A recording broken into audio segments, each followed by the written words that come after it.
Meus prezados irmãos, boa noite a todos, que a paz do Cristo seja conosco.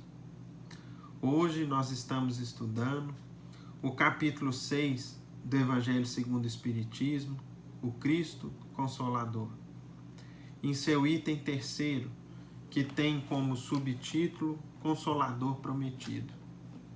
Nós vamos ver, meus irmãos, que esse item 3 do Evangelho segundo o Espiritismo é uma citação do Evangelho de João, no capítulo 14 de João, no qual é necessário que a gente, é necessário que a gente procure entender em que contexto Jesus dirigiu-se aos discípulos nos termos que João registrou. E quando a gente procura a Bíblia, o Novo Testamento, nós observamos que esse capítulo 14 era uma oportunidade na qual Jesus praticamente se despedia dos discípulos. Havia ceado com eles, lavado seus pés, falava para eles do martírio iminente, das provações que viriam, das dificuldades que viriam, e falava inflamado de emoção sublime que o mestre era capaz de ter, que o mestre tinha, dizendo para eles palavras cheias de sentimento, que, por exemplo, entre outras palavras, que ele iria para nos preparar o lugar, que muitas moradas existem na casa do Pai, que nós cristãos seríamos conhecidos por nos amarmos muito uns aos outros, pelo afeto, pela fraternidade que a gente tem uns pelos outros. E, meus irmãos, no meio dessas palavras inesquecíveis, Jesus então vira-se, dirige-se também aos discípulos, falando com eles uma promessa abençoada. Lhes promete algo, um verdadeiro presente, uma verdadeira dádiva. Lhes promete um consolador, promessa essa que não se dirigia aos discípulos ali presentes, somente aos apóstolos, mas se dirigia a toda a humanidade. Toda a coletividade terrestre que, na condição de dependentes das instruções, do amor do Cristo, das bênçãos que vertem de Nosso Senhor. Disse o Mestre: se me amais, guardai os meus mandamentos. E eu rogarei a meu Pai, e ele vos enviará outro Consolador, a fim de que fique eternamente convosco. O Espírito de verdade, que o mundo não pode receber, porque o não vê e absolutamente o não conhece. Mas quanto a vós, conhecê-lo-eis, porque ficará convosco e estará em vós. Porém, o Consolador, que é o Santo Espírito, que meu Pai enviará em meu nome, vos ensinará todas as coisas e vos fará recordar tudo o que vos tenho dito. E aí, meus irmãos, essa promessa foi registrada por João, somente por João, de que se amássemos o Mestre, guardando os seus mandamentos, preservando o seu evangelho dentro daquilo que nos fosse possível, no tempo adequado, ele nos mandaria um Consolador, que nos faria relembrar tudo o que foi esquecido, que nos faria deixar tudo aquilo que foi dito de forma alegórica mais claro, inteligível, compreensível para todos nós, e que nos daria conhecimentos que à época Jesus não pôde desenvolver, pela limitação que tínhamos naquela ocasião, aqueles tempos, pela também limitação de tempo que o Mestre teve para o desenvolvimento de sua obra, haja vista a amplidão, a imensidade de lições que o Consolador nos traria. E aí, meus irmãos, para melhor explicar essas palavras, ninguém melhor que o portador desse Consolador, que foi Kardec. O portador do Consolador prometido, o seu maior expoente, o seu iniciador na Terra. Kardec nos explica: Jesus promete outro Consolador, o Espírito de verdade, que o mundo ainda não conhece por não estar maduro para o compreender. Consolador que o Pai enviará para ensinar todas as coisas e para relembrar o que o Cristo há dito. Se, portanto, o Espírito de verdade tinha de vir mais tarde ensinar todas as coisas, é que o Cristo não disse tudo. Jesus não pôde ensinar tudo. Não havia tempo, não havia condições, capacidade nossa de compreensão. Se ele vem relembrar o que o Cristo disse, é que o que se disse foi esquecido ou mal compreendido. O Espiritismo vem na época predita cumprir a promessa do Cristo. Preside ao seu advento o Espírito de verdade. Ele chama os homens à observância da lei. Ensina todas as coisas, fazendo compreender o que Jesus só disse por parábolas. Quantas e quantas vezes o Mestre utilizou-se de parábolas, de linguagem alegórica, de figuras, tal como a gente teve nos tempos mais modernos, alguns séculos atrás, as fábulas, por exemplo, que, sob uma linguagem figurada, ensinam, nos trazem lições de ordem moral. Advertiu o Cristo: ouçam os que têm ouvidos para ouvir. O Espiritismo vem abrir os olhos e os ouvidos, porquanto fala sem figuras, nem alegorias. Levanta o véu intencionalmente lançado sobre certos mistérios. Vem finalmente trazer a consolação suprema aos deserdados da terra e a todos os que sofrem, atribuindo causa justa e fim útil a todas as dores. Complementando, meus irmãos, essas explicações de Kardec, nós temos o Livro dos Espíritos no nosso estudo de hoje, onde foi perguntado: já que Jesus ensinou as verdadeiras leis de Deus, qual a utilidade do ensino dado pelos Espíritos? Terão eles mais alguma coisa a nos ensinar?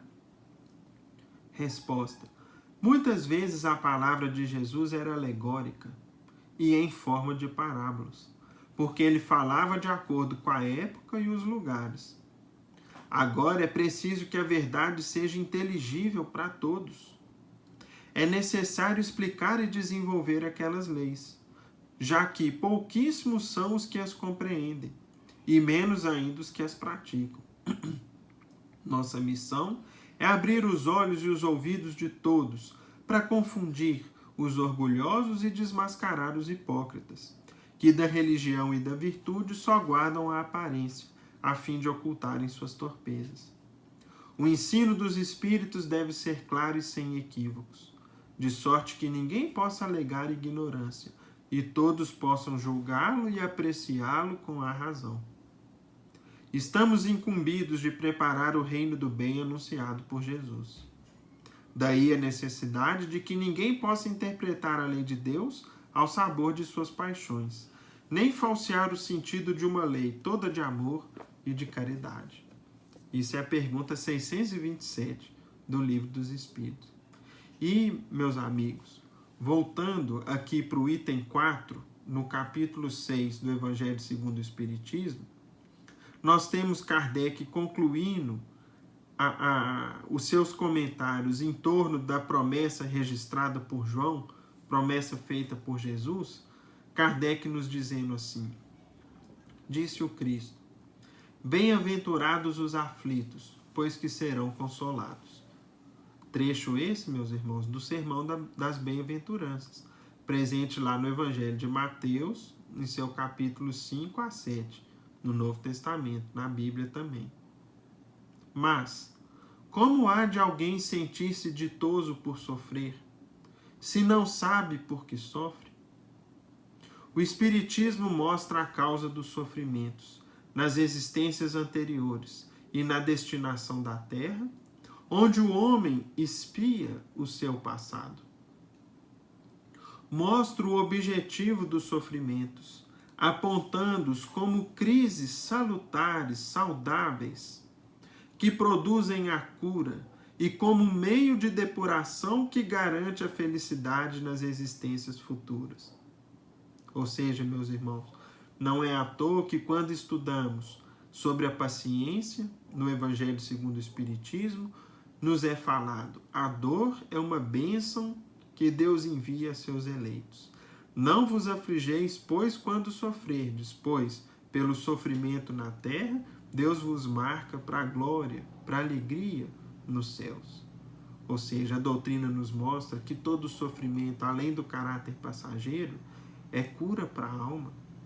Toda enfermidade é um ajuste para a nossa alma, para o nosso espírito eterno. Se a enfermidade é longa, é uma cura mais prolongada, que demanda mais tempo. Se as consequências são danosas, são difíceis de lidar, se nos limitam muito em relação à vida que a gente até então tinha, ou se nos limitam desde o nascimento, por meio das enfermidades que acometem criancinhas, nos primeiros anos, ou às vezes nos primeiros dias de vida, é porque também é um recurso necessário para a alma. Ou seja, por meio da enfermidade do corpo, muitas vezes opera-se curas inimagináveis para o espírito. Continua nos falando: o homem compreende que mereceu sofrer e acha justo o sofrimento. Sabe que este lhe auxilia o adiantamento e o aceita sem murmurar, como o obreiro aceita o trabalho que lhe assegura o salário.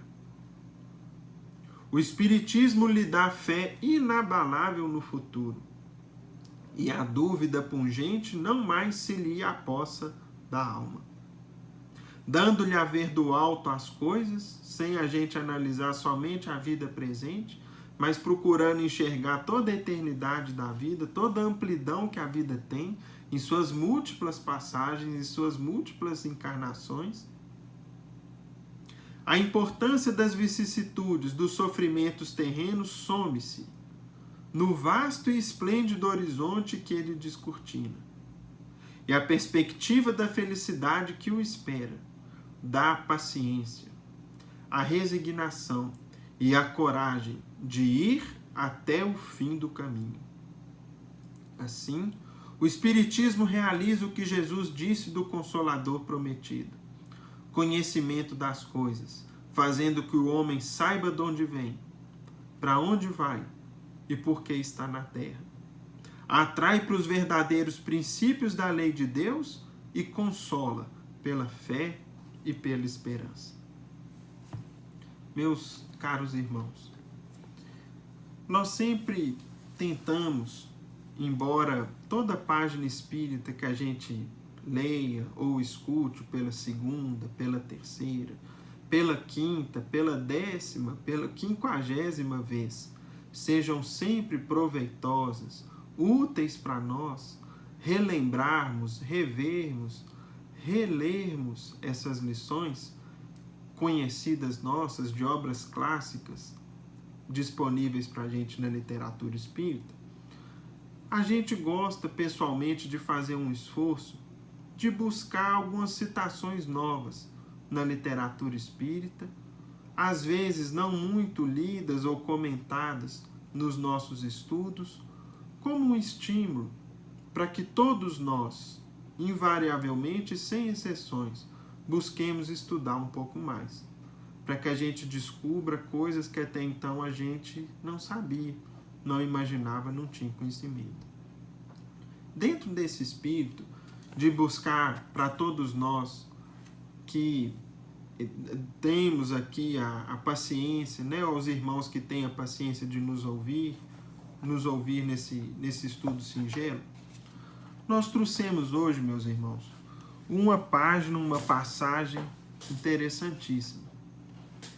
Essa passagem está no livro Ressurreição e Vida, de Ivone Pereira.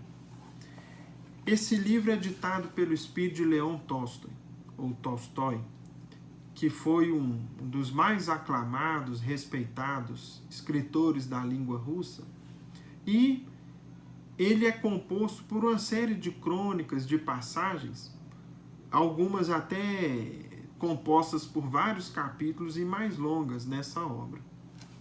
Já ao final da obra, ao final desse livro, tem um conto mais prolongado, intitulado O Paralítico de Kiev. É o capítulo 7º dessa obra. E que conta, meus irmãos, a história de um nobre russo chamado Dmitri, que em certa altura da vida, já usufruindo de uma vida rica, de uma vida farta, foi acometido por uma enfermidade que o deixou paralítico. E aquilo ali para ele foi algo praticamente inaceitável. Ele não conseguia compreender o porquê dele passar por aquilo, revoltou-se contra Deus, contra aquilo que ele chamava de destino, sem compreender o porquê, o motivo dele ter sido acometido, justamente quando ele pretendia usufruir daquilo que tinha, das propriedades que tinha, enfim, de todas as prerrogativas que um homem nobre de sua época, no século XIX, poderia usufruir. E conta, portanto, Leon Tolstói,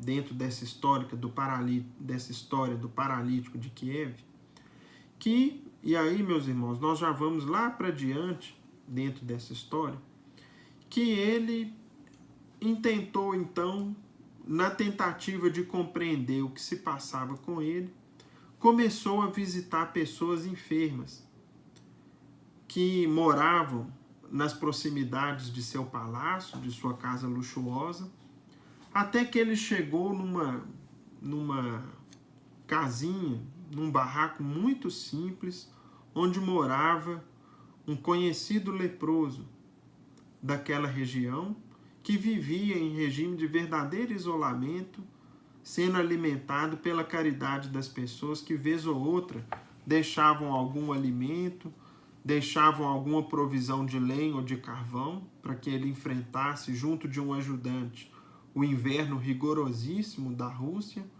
e que deixavam, às vezes, também alguma veste, alguma pele de animal, para que ele também não morresse de frio.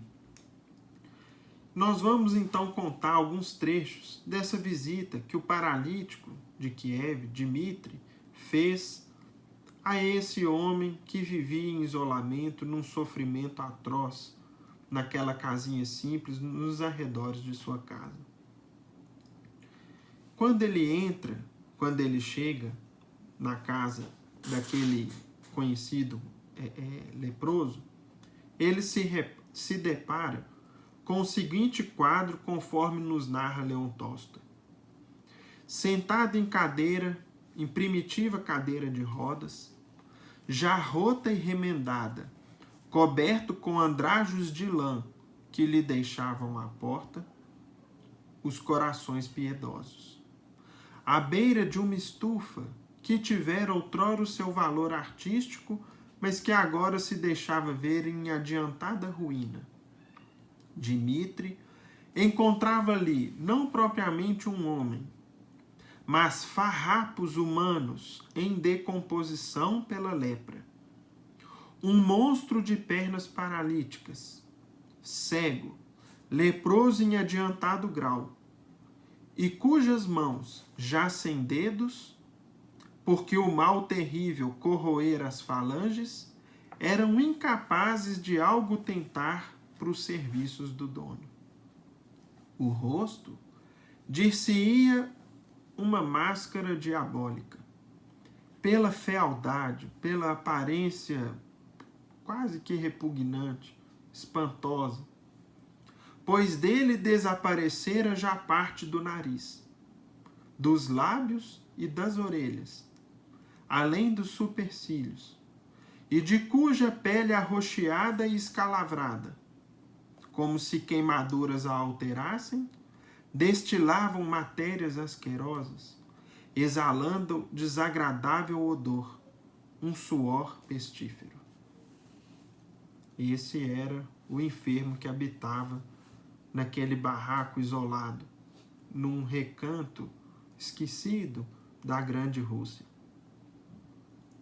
Com grande esforço, talvez impelido por piedoso impulso do mundo invisível, Dmitri proferiu em voz baixa o cumprimento, dizendo-lhe: Visito-te, Kozlovsky. como te sentes hoje? Se te posso servir em alguma coisa, fala-me, e serás atendido. O doente deixou entrever monstruosa crispação das faces. Era um sorriso. Dimitri compreendeu, e o leproso respondeu com lágrimas na voz, em tom rouco, devido à ausência das narinas. Deus seja louvado pelo reconforto proporcionado ao pobre enfermo, Excelência. Agradeço do fundo de minha alma a piedosa visita que me faz, a qual recorda as peregrinações sublimes dos antigos discípulos do Cristo de Deus, que procuravam até mesmo o Vale dos Leprosos, em Jerusalém, para ali consolar desgraçados com as dádivas para o corpo e as alvíceras da Boa Nova, para a redenção do espírito. E ele então, surpreendido pela forma com que o enfermo falava, lhe pergunta: conhece, pois, os evangelhos ou a história do cristianismo do primeiro século? Pois falas como um sacerdote. Sim, conheço, Excelência. O evangelho ha sido o grande esteio onde me amparo para enfrentar as desventuras. O consolo supremo das horas que aqui suporto, entre o amargor da miséria, o opróbrio da doença e a solidão dos afetos. A tal ponto protegeu-me o Evangelho contra as desgraças que me atacaram, que, tal como me vê aqui, assim monstruoso e sofredor, desfruto momentos de tão intensa felicidade espiritual, que nem o imperador da nossa Santa Rússia, nem os virtuosos popes, que são os sacerdotes da nossa querida cidade santa de Kiev, poderiam desfrutar nos seus momentos de genuflexão ajoelhados ou de colóquios com a própria consciência. Aí ele então pensou, Dimitri pensou com ele mesmo, deve estar atacado das faculdades mentais, ou seja, ele deve estar falando isso enlouquecido. Seu sofrimento é muito grande, pensou Dimitri.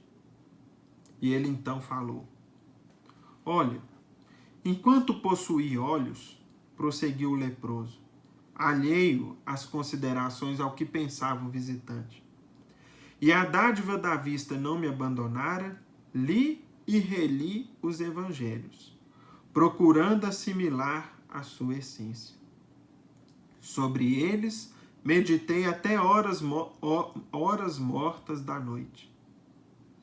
E consegui encontrar o meio de suprir minha alma de conhecimentos bastante preciosos, para me ampararem quando os olhos se apagassem, vencidos pela moléstia. Li mais. Avancei em estudos profundos de transcendência psíquica. Li Swedenborg. Swedenborg, meus irmãos, quando a gente estuda a história do espiritismo e do espiritualismo, era um estudioso sueco, que consta até aqui mesmo uma nota de pé de página, trazida por Ivone Pereira, que eu vou falar para os irmãos. Emanuel Swedenborg foi um filósofo místico sueco, médium de grande poder. Nasceu em Estocolmo e morreu em Londres. Teve visões, estabeleceu relações com o mundo espiritual, fazia revelações importantes e criou numerosos discípulos. Previu determinadas e importantes descobertas, como a cristalografia e seus princípios essenciais e outras. Então foi um precursor do espiritualismo e até mesmo do espiritismo. Então dizia o enfermo, Kozlovsky, Li Swedenborg e os clássicos psiquistas ingleses, que estudam e investigam a sobrevivência da nossa alma após o decesso físico. Continua ele mais adiante. Li Allan Kardec, esse francês genial e eminente, recém-falecido, que soube reunir, coadjuvado por espíritos, em 5 preciosos volumes, a doutrina da imortalidade que faltava à consciência humana. Doutrina que explica a saciedade, o eterno tema que preocupa a nossa inteligência. Quem somos? De onde viemos? Para onde vamos? Que é a vida? Que é a morte? Por que existimos? Por que morremos? Por que sofrem uns enquanto outros gozam? Então, era o que ele dizia. Mais adiante, meus irmãos, ele ainda fala aqui, ó. E agora que não mais enxergo, possuo para meu socorro os amáveis olhos desse jovem, que para mim lê as tentativas do nosso sábio compatriota Alexander Aksakov, que é um estudioso russo, ansioso por disseminar as mesmas experiências na sociedade russa, apesar do quanto se vê repelido, e ansioso por vê-las atacadas pelos acadêmicos dos nossos instintos de cultura científica. Então, meus irmãos, ele fala um pouco mais. Dmitri pergunta para ele onde que ele obteve aquelas obras, esses livros todos, curiosíssimo a respeito. E mais adiante, após ele explicar onde era possível a obtenção dos livros, e aqui no esforço nosso de resumo, ele volta a falar, Kozlovski, o enfermo, leproso, volta a falar com Dmitri, paralítico, o seguinte: não obstante, tal como me vê aqui, repito, sinto-me feliz. A doutrina da imortalidade arrebata o crente para ideais elevados, ensinando-o a enfrentar os acontecimentos da vida, sejam os mais melindrosos, por um prisma diverso daquele que os outros homens adotam. Sim, sou feliz, porque resignado à minha condição, e certo de que possuo uma alma imortal, criada à imagem e semelhança de Deus, a qual progride e se eleva no rumo da eternidade, para a glória de uma felicidade imprevisível. E que essa mesma alma, ao decesso desse corpo, que sinto apodrecer enquanto o habito, estará linda e aclarada pela experiência educadora, louçã e sorridente, entoando hosanas a Deus, por essa bendita expiação que me está redimindo por meio de angústias inconcebíveis aos outros. Excelência, já ouviu falar da reencarnação? Pois é sublime lei da criação, que opera a reeducação das almas culpadas. Hoje, sob o acúlio da dor, sob o guante, sob o ferrão da dor, depois de benemérita iniciação sobre as páginas destes códigos brilhantes mencionados, e das meditações e dos raciocínios a que a mesma iniciação nos leva, despertou em meus refolhos psíquicos, ou seja, despertou em minha mente, uma poderosa faculdade, o sentido íntimo. E esse sentido íntimo afirma, prova-me, que vivi resplandente de poderio sob o trono da Rússia, em passada etapa reencarnatória. Fui Ivan, o terrível, aquele imperador sem entranhas da nossa pobre e heróica pátria, que semeou desgraças e sangue, desesperações e morte, do alto daquele trono que aviltou com as crueldades que, sem cessar, praticou contra seus súditos. Então, meus irmãos, ao final de suas palavras, de seus raciocínios, fala com Dmitri que aquele corpo que ora ostentava aquela condição lastimável que levava a ele um sofrimento indescritível, era o remédio para uma alma caída e que agora se redimia por intermédio da dor bem sentida, bem compreendida, bem meditada, sem revolta, sem queixas, sem lamentações, e que fazia daquela alma caída, que tinha débitos clamorosos por resgatar, uma criatura nova. A esse respeito, pesquisem depois na internet ou nos livros a que tiverem acesso de história geral sobre Ivan o Terrível, um dos imperadores da Rússia, e os irmãos vão compreender o porquê do sofrimento, como expiação do passado, mas ao mesmo tempo como remédio para a alma, como cura efetiva para o espírito, redimindo os nossos valores, mudando as nossas concepções, dobrando o nosso orgulho, a nossa vaidade, o nosso egoísmo.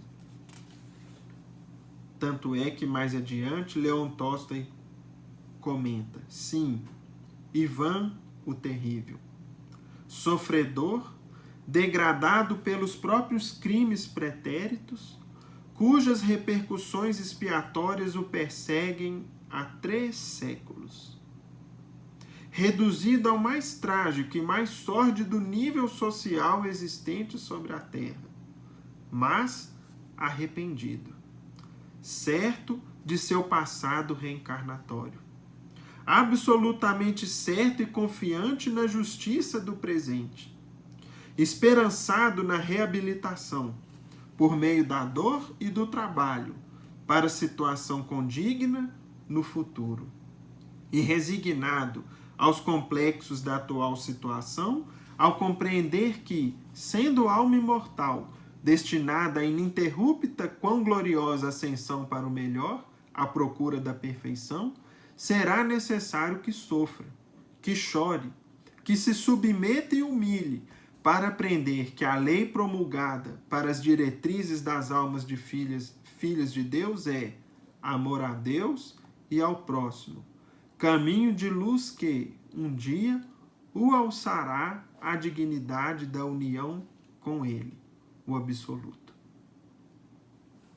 É isso, meus irmãos, o nosso trecho de hoje, que nos ilustra, que nos impressiona, especialmente quando os irmãos puderem ler e compreender tanto esse conto aqui como um todo, como também pesquisarem quem foi esse irmão nosso que, conforme narra Ivone Pereira, por intermédio da mediunidade, trazendo as histórias vividas, observadas e descritas por Leon Tolstói, narram aqui a reabilitação, a redenção de uma alma que ficou registrada, como o próprio codinome coloca, como uma criatura terrível.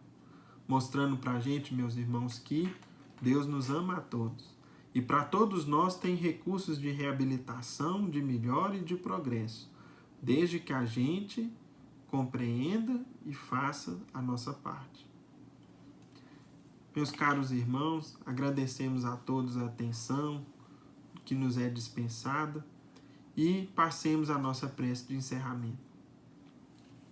Pai nosso que estás nos céus, santificado seja o vosso nome.